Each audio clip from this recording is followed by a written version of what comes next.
News at this hour begins in Central Africa, where Kinshasa has again sounded the alarm over the humanitarian tragedy being caused by Rwandan aggression inside the Democratic Republic of the Congo, ahead of the United Nations General Assembly next week.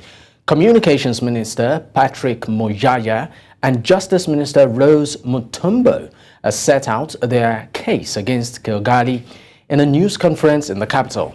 They repeated allegations that DRC's eastern neighbor, Rwanda, has been backing the Tutsi-led M23 rebels, which Kigali has repeatedly denied. Now, the force has seized swaths of territory in North Kivu on the two countries' borders since taking up arms again in the late 2021 after years of dormancy. Moyaya referred to irrefutable proof of criminal activities run by the Rwandan army with its M23 supporters. Benedicte Kumbi, Ndjoko, spokesperson for Likambo Mabele, joins to speak more on this. Thank you so much for your time. Thank you for having me. All right, so let's get straight to it. The United Nations experts have accused Rwanda of supporting the rebel force. Similarly, the EU condemned the country's military presence in eastern DRC, but Rwanda has denied these allegations. How do you see all of this play out? I think to start, I would like us to consider what Mahmoud Qassem, a UN expert, was saying in his 2002 final report for the Security Council. He said that Rwanda was returning large numbers of troops in DRC, where they had swapped their uniforms for those of the RCD Goma, so-called Congolese rebel groups. For him, these deceptions were shaking the region of Ituri and were used also as a pretext for the occupation of the city of Kisangani in Congo. And for him, those two examples, he insisted then, were revealing of the continuing systematic plundering of DRC's natural resources with complete impunity.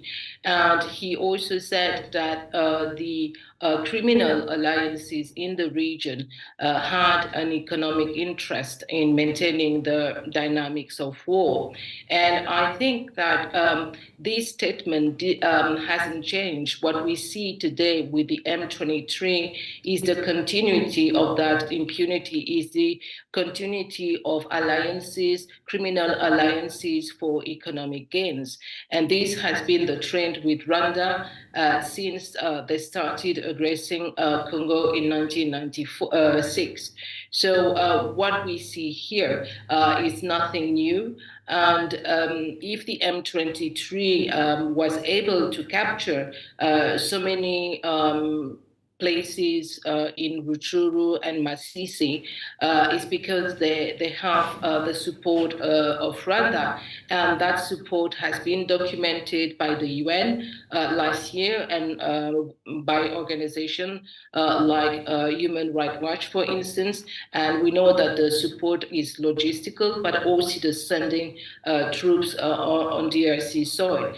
So the denegation of Rwanda cannot be taken seriously because there have been also many condemnations of Western powers, for instance, and they cannot deny the fact that they are present in Congo.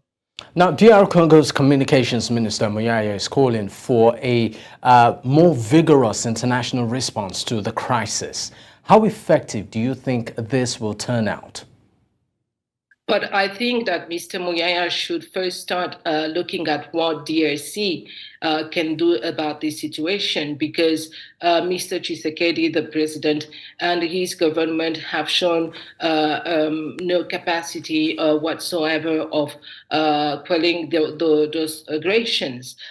In fact, actually, they have turned a blind eye on the eastern part of the Congo. Bunagana is occupied by Rwanda and Uganda for more than 1 year now, and they have done nothing. And so I don't really understand how they can wait on others to start solving the problem. And I think that if they really consider that matter as being really serious, they will really start by closing our borders. And we know perfectly that if Congo close the borders and also close the Rwandan embassy in Kinshasa, Rwanda will suffocate, because this is a country that lives from 40% of foreign aid, and the other 60% is the plundering of the Congo. So they need to close those borders if they want us to believe that they're serious about this situation.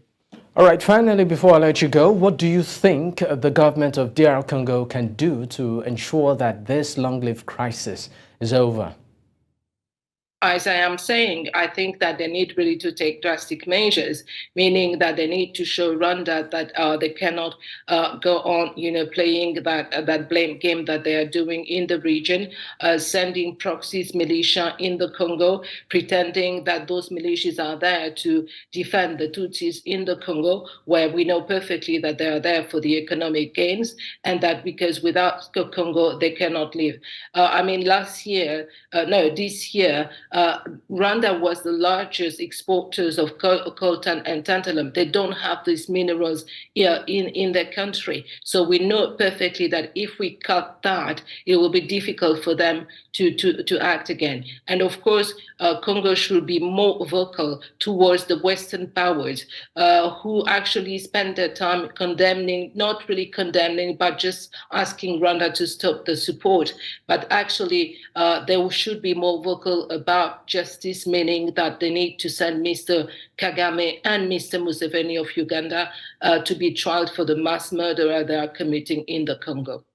All right, thank you so much for your time, Benedicte, Kumbi, and Ndjoko. Thank you very much.